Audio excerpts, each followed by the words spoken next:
من يهده الله فلا مضل له ومن يضلل فلن تجد له وليا مرشدا، وأشهد أن لا إله إلا الله وحده لا شريك له أنزل القرآن الكريم فنبه به كل غافل، وأشهد أن سيدنا محمدا عبده ورسوله أظهر الحق من الباطل. اللهم صل وسلم وبارك على سيدنا ورسولنا ونبينا محمد بن عبد الله إمام الأنبياء والمرسلين سيد الأولين والآخرين، وعلى آله الطيبين الطاهرين وأصحابه الغر الميامين ومن تبعهم بإحسان إلى يوم الدين. يا أيها الذين آمنوا اتقوا الله حق تقاته ولا تموتن إلا وأنتم مسلمون. يا أيها الذين آمنوا اتقوا الله وقولوا قولا سديدا يصلح لكم أعمالكم ويغفر لكم ذنوبكم، ومن يطع الله ورسوله فقد فاز فوزا عظيما. أما بعد، يا أحباب رسول الله صلى الله عليه وسلم، إن هذا القرآن الذي أكرمنا الله عز وجل به هو مصدر التلقي ومصدر البيان. تلقيناه عن حبيبنا محمد عليه الصلاة والسلام الذي تلقاه عن جبريل، وجبريل عن رب العزة، وتلقاه عن النبي عليه الصلاة والسلام والصحابة الكرام، وهكذا بالأسانيد والأجائز إلى أن يرث الله الأرض ومن عليها. هذا هو الدستور أيها الإخوة، هذا هو الوحي المعصوم الذي يعطينا التصور الدقيق عن الكون والحياة والإنسان والدنيا والآخرة، وعن وظيفة الإنسان في هذا الكون. فما أعظم هذا الدستور وهو الوحي المعصوم. قل إنما أنا بشر مثلكم يوحى إلي أنما إلهكم إله واحد، فمن كان يرجو لقاء ربه فليعمل عملا صالحا ولا يشرك بعبادة ربه أحدا. الإنسان أيها الإخوة في هذه الدار الدنيا هو محور هذه الحياة، وهو محور الوظيفة الكبرى التي خلق من أجلها، وهي عمارة هذا الكون في ظلال العبودية لله عز وجل. إذا لابد للإنسان أيها الإخوة أن يستحضر الحقائق القرآنية الكبرى وهو يعيش في الدنيا. الحقيقة الأولى أنه مكرم في أرض الله، ولقد كرمنا بني آدم وحملناهم في البر والبحر ورزقناهم من الطيبات وفضلناهم على كثير ممن خلقنا تفضيلا. الحقيقة الثانية أنه مستخلف في أرض الله عز وجل، وإذ قال ربك للملائكة إني جاعل في الأرض خليفة، فهو الذي جعل الناس خلائف الأرض أن يخلف بعضهم بعضا.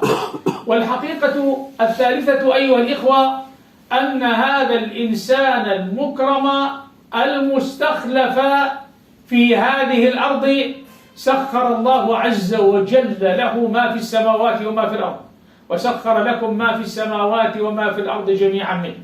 إذا لابد للإنسانية أن تستحضر هذه الحقائق الكبرى، وهي الحقائق القرآنية التي نتلقاها عن الوحي المعصوم، عن كتاب ربنا وعن حبيبنا وسيدنا محمد عليه الصلاة والسلام. وما ينطق عن الهوى إن هو إلا وحي يوحى. التكريم، الاستخلاف، التسخير، كل هذا لماذا أيها الإخوة؟ حتى يقوم الإنسان بالوظيفة الكبرى المنوطة به، وهي عبادة الله عز وجل. وما خلقت الجن والإنس إلا ليعبدون. وهذه العبادة أيها الإخوة لابد أن تتجلى في الإنجاز الكبير، وهو عمارة الأرض. هو أنشأكم من الأرض واستعمركم فيها، أي طلب منكم عمارتها. ولهذا أيها الإخوة جاء هذا القرآن العظيم يهدي الإنسانية ويبين لها هذه المعالم الكبرى، وهي تسير في هذه الحياة الدنيا، لأن هذا القرآن هو مصدر العقيدة والعبادة والأخلاق والآداب والنظم والقيم والأحكام. إذن عمارة الأرض وهي وظيفة كبرى، ولكنها العمارة التي يستشعر فيها الإنسان هذه المعاني الكبرى، وهي التكريم والاستخلاف والتسخير في أداء الوظيفة الكبرى المنوطة به، وهي عبادة الله عز وجل. وهنا أيها الإخوة لا بد للإنسان وهو في عالم الدنيا أن يكون موصولا بعالم الآخرة، يعيش في هذه الدنيا ويبني الدول ويبني الحضارات ويصنع لهذه الإنسانية ما يسعدها. وهذا الأصل في المسلم، وهذا الأصل في الإنسانية أن تسعى للسعادة، لأن هذا القرآن هو طريق السعادة. طه ما أنزلنا عليك القرآن لتشقى. إذن لا بد أن يكون موصولا وهو في الدنيا بعالم الآخرة. كيف يكون موصولا بعالم الآخرة؟ إذن عالم الدنيا وعالم الآخرة. آيات التنزيل أيها الإخوة بيّنت لنا حقائق الدنيا، ونحن نعيش مع هذه المعالم الكبرى، وبيّنت لنا حقائق الآخرة ونحن نعيش مع هذه المعالم الكبرى. واضرب لهم مثل الحياة الدنيا كماء أنزلناه من السماء فاختلط به نبات الأرض فأصبح هشيما تذروه الرياح وكان الله على كل شيء مقتدرا. طيب، ما زاد هذا الإنسان؟ ماذا يفعل هذا الإنسان وله المال وله البنون وهو الذي يعمر الأرض؟ قال: المال والبنون زينة الحياة الدنيا والباقيات الصالحات خير عند ربك ثوابا وخير أملا. إذن وهو في هذه الرحلة الأرضية لا بد أن يعيش مع هذه الباقيات الصالحات، وهو يعمر الأرض وهو يعمر هذه الدنيا وهو يعيش في هذا الكون. ما الباقيات الصالحات التي ينبغي للإنسان أيها الإخوة أن يسارع فيها حتى يكون موصولا بعالم الآخرة وحتى يسعد في عالم الآخرة؟ القول الأول: الصلوات الخمس. وهذه الصلوات أيها الإخوة هي البابة العظمى للقبول والرضوان عند ربنا عز وجل، هي الخط الساخن الذي يصل عالم الدنيا بعالم الآخرة، يصل الخلق بالخالق جل في علاه، يستمدون منه العون والمدد والتوفيق والرشد. ونحن نقرأ في كل ركعة في سورة الفاتحة: إياك نعبد وإياك نستعين اهدنا الصراط المستقيم. إذا لابد أن يعيش مع الصراط المستقيم. وهذه الآيات سورة الفاتحة هي ركن من أركان الصلاة كما هو معلوم أيها الإخوة. لا صلاة لمن لم يقرأ بفاتحة الكتاب عند الجمهور كما هو معلوم. إذا لابد أن يعيش مع الباقيات الصالحات، هو في الأرض وهو موصول القلب بالله رب العالمين، وموصول القلب والعقل والنفس بعالم الآخرة. ثم بعد ذلك منهم من قال: الباقيات الصالحات هي سبحان الله والحمد لله ولا إله إلا الله والله أكبر ولا حول ولا قوة إلا بالله العلي العظيم. سبحان الله تسبيح تنزيه لله عن كل نقص، فله الجلال والجمال والكمال في صفات العلا وأسماء الحسنى. الحمد لله ثناء على الله وهو أهل الحمد والثناء سبحانه وتعالى. لا إله إلا الله توحيد له جل في علاه، وهو الواحد الأحد الملك الفرد الصمد الذي لم يلد ولم يولد ولم يكن له كفوا أحد. وإلهكم إله واحد لا إله إلا هو الرحمن الرحيم. الله أكبر تعظيم لله عز وجل. فلله الحمد رب السماوات ورب الأرض رب العالمين، وله الكبرياء في السماوات والأرض وهو العزيز الحكيم. الله أكبر لا إله إلا الله. أن يبرأ الإنسان من حوله وقوته إلى حول الله وقوته. ينبغي أن يستشعر هذه المعاني وهو يعيش مع هذه المعالم الكبرى التي ذكرتها، وهي الاستخلاف والتكريم والتسخير وعمارة الأرض للقيام بالوظيفة الكبرى، وهي العبودية لله عز وجل سبحانه وتعالى. إذن أيها الإخوة، القرآن يريد لهذه الأمة أن تعمر هذه الأرض، ويريد الإنسانية أن تعمر هذه الأرض، ولكن لا ينبغي للدنيا أن تحتل القلوب وأن تسيطر على القلوب، حتى لا يكون الإنسان عبدا للدنيا، عبدا لذاته، عبدا للذاته، عبدا لشهواته، عبدا للدرهم، عبدا للدينار. بل ينبغي أن تكون العبودية لله عز وجل وحده لا شريك له. ولهذا المعنى الثالث في الباقيات الصالحات قالوا: هي الكلم الطيب إليه يصعد الكلم الطيب والعمل الصالح يرفعه.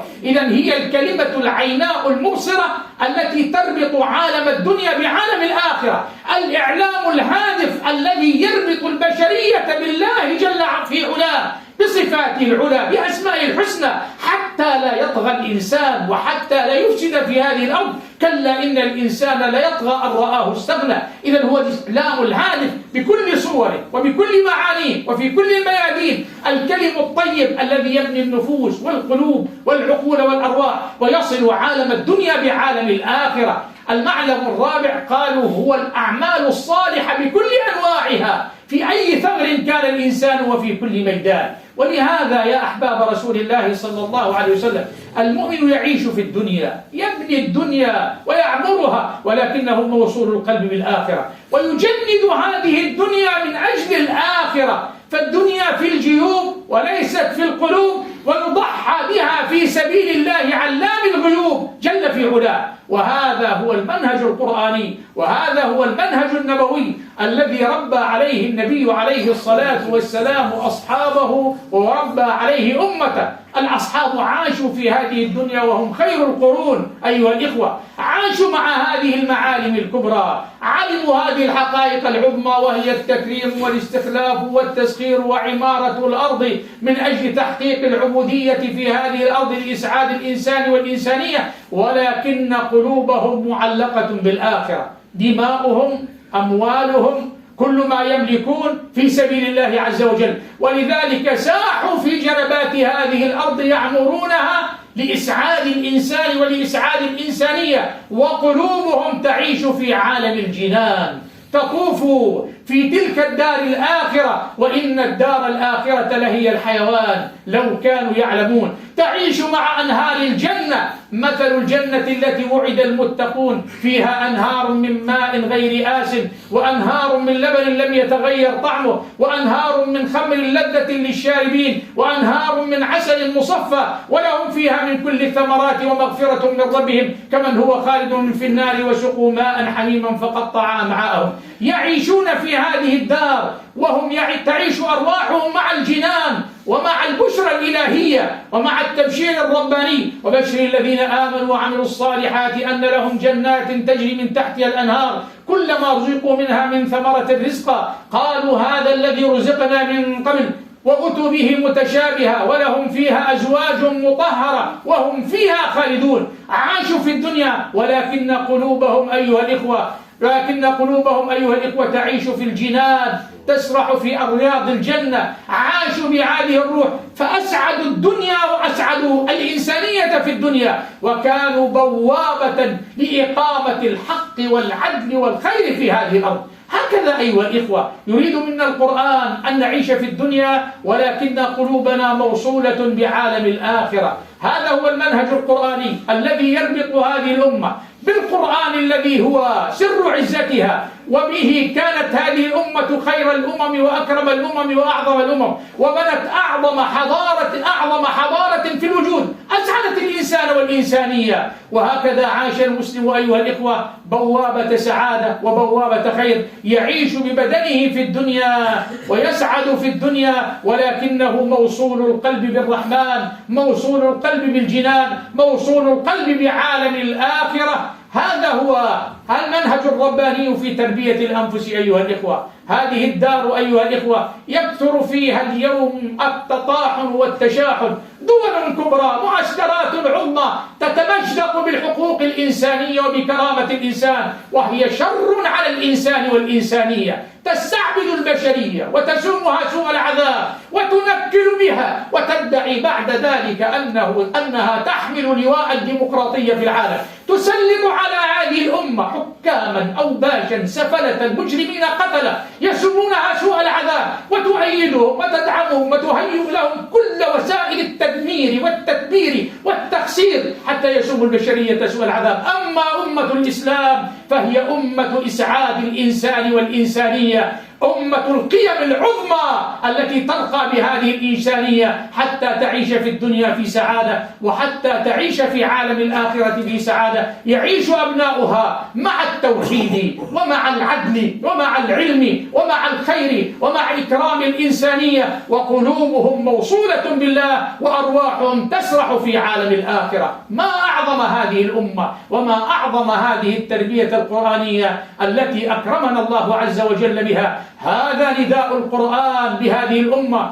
هذا نداء القرآن لهذه الإنسانية. يا أيها الناس اعبدوا ربكم الذي خلقكم والذين من قبلكم لعلكم تتقون، الذي جعل لكم الأرض فراشا والسماء بناء وأنزل من السماء ماء فأخرج به من الثمرات رزقا لكم فلا تجعلوا لله أندادا وأنتم تعلمون. نسأل الله تبارك وتعالى أيها الإخوة أن تعيش قلوبنا مع حقائق القرآن، مع أنوار القرآن، أن تسعد هذه القلوب بهذا النور الإلهي الذي يهدي للتي هي أقوم، أن تسعد هذه القلوب بهذا الدستور وبهذا المنهاج الذي أنزله خالق الأكوان رب العالمين، حتى تسعد الإنسانية كلها في الدنيا وحتى ترقى في مراقي السعادة في الآخرة. ولن يكون ذلك إلا بهذا النور الإلهي الذي أكرمنا الله عز وجل به. ومن أعرض عن ذكري فإن له معيشة ضنكا ونحشره يوم القيامة أعمى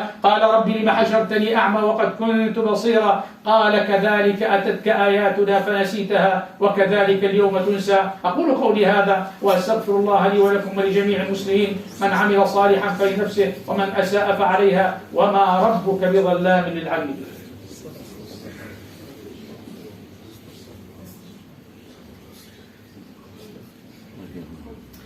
إن الحمد لله نحمده ونستعينه ونستهديه ونستغفره ونعوذ بالله من شرور أنفسنا ومن سيئات أعمالنا. من يهده الله فلا مضل له ومن يضلل فلن تجد له وليا مرشدا.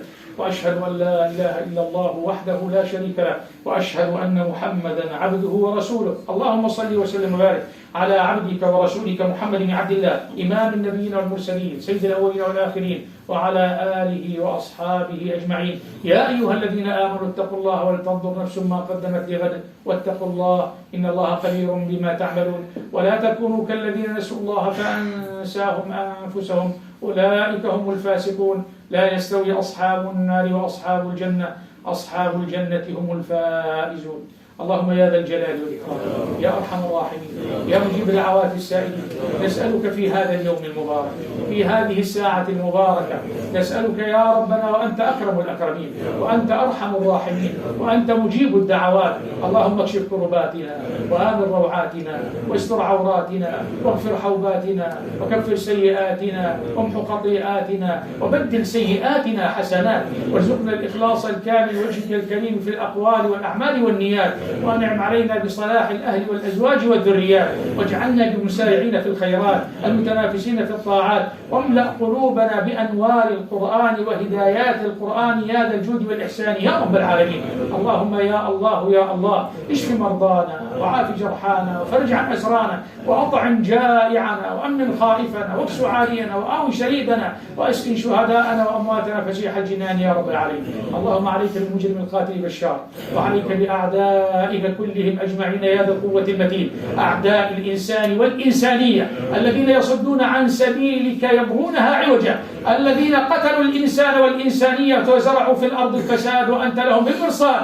اللهم يا رب عليك بهؤلاء الأعداء المجرمين كلهم أجمعين، اللهم أحصهم عددا واقتلهم بددا ولا تغادر منهم أحدا، دمر عليهم في سكرة ومزقهم في غمرة وأهلكهم في حيرة. اللهم يا الله يا الله أعد هذه الأمة إلى دورها القيادي في العالم، ترشد وترشد، تسعد وتسعد، ترقى بالإنسانية يا ربنا إلى الأفق الوضيء المضيء في العبادة والطاعة وفي جميع جوانب الحياة بما يسعدها ويسعد الإنسانية يا رب العالمين. اللهم أحينا سعداء، متنا في سبيلك شهداء، وبيض وجوهنا يوم لقائك يا رب الأرض والسماء، واحشرنا تحت لواء حبيبنا محمد صلى الله عليه وسلم سيد الرسل وإمام الأنبياء. اللهم اجمعنا في الفردوس الأعلى، واجعل قلوبنا يا ربنا منورة بأنوار القرآن والسنة، اللهم اجمعنا في الفردوس الأعلى في الجنة يا رب العالمين. اللهم يا الله يا الله اغفر لنا ولآبائنا وأمهاتنا وإخواننا وأخواتنا وأزواجنا وذرارينا ولمشايخنا ولأصحاب الحقوق علينا ولأهل الإسلام كلهم أجمعين، واجعل أمة الإسلام في أمن وأمان، في خير وسعادة وانتصار، واجعل أعداءها في ذل وهلاك وبوار، وأعدها إلى دورها الريادي القيادي في العالمين يا رب العالمين. اللهم صل وسلم وبارك على حبيبنا ورسولنا وقائدنا محمد بن عبد الله إمام النبيين والمرسلين وعلى آله وأصحابه أجمعين، وآخر دعوانا الحمد لله رب العالمين.